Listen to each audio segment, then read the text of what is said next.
Hello, আসসালামু আলাইকুম। আজকে নিয়ে আসছি মুখে লেগে থাকার মতন একটা মুড়ি ঘন্ট রেসিপি। এই মুড়ি ঘন্ট খেলে আপনি এইভাবে মুড়ি ঘন্ট বানাবেন। তো প্রথমে নিয়েছি আমি মুগের ডাল। মুগের ডালকে এভাবে ভেজে নিয়েছি, দেখেন ভালোভাবে এভাবে ভেজে নিয়েছি। একটু সময় নিয়ে ভাজবেন। তারপর নিয়েছি এখানে পোলাওয়ের চাল, ১ মুঠো পোলাওয়ের চাল নিয়েছি, নিয়ে এটাকেও ভেজে নিয়েছি। ভেজে নিয়ে ভেজে এইভাবে ভেজে নেবেন, একটু মুচমুচা করে ভেজে নেবেন। তারপরে আমার এই ২টা, এই যে দেখেন আমার হয়ে গিয়েছে মুগের ডাল এবং চাল ভাজা।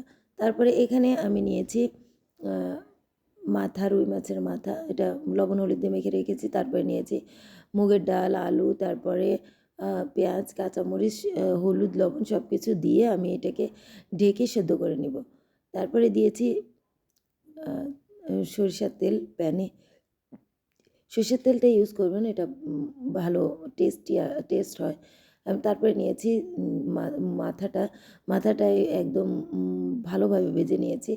মাথা কিন্তু একটু ভালোভাবে ভেজে নেবেন। তারপরে নিয়েছি রসুন, আদা, পেঁয়াজ। তো ততক্ষণে আমি এটা বেটে নেব। ততক্ষণে দেখবেন যে আমার মাথাটা ভাজা হয়ে গেছে। আমি হালকা আঁচে রেখে দিয়েছি। তো মাথাটা ভাজা হয়ে গেছে, আমি তুলে রেখে দেব। তারপরে ফোড়নে দিব পাঁচফোড়ন, ফোড়নে দিব আমি কালো জিরা, তারপরে দিব পেঁয়াজ, তারপরে দিব একটু জিরা।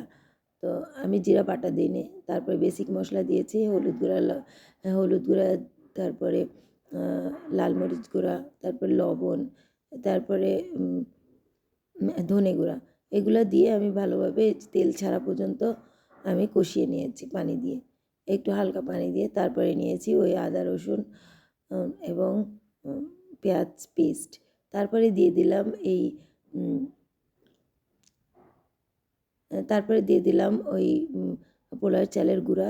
ভালোভাবে এখন ওইগুলা মিক্স করে তেল ছেড়ে দেওয়া আসা পর্যন্ত আমি এটাকে কষিয়ে নেব। কষিয়ে নেওয়ার পর দিয়ে দেবো এই যে আগে মুগের ডাল, আলু সব কিছু ওই মিশ্রণটা দিয়ে দেবো।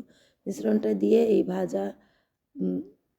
ভাজা মাছটা দিয়ে দেবো। এতে দেখেন আমি ভাজা মাছটা দিয়ে ভালোভাবে উল্টে নিয়ে তারপরে এটাকে ভালোভাবে নেড়ে চেড়ে দিব, যাতে মশলা সব কিছু এই মাথায় ঢুকে যায়। তারপরে আমি এটাকে রান্না করব 10 মিনিট।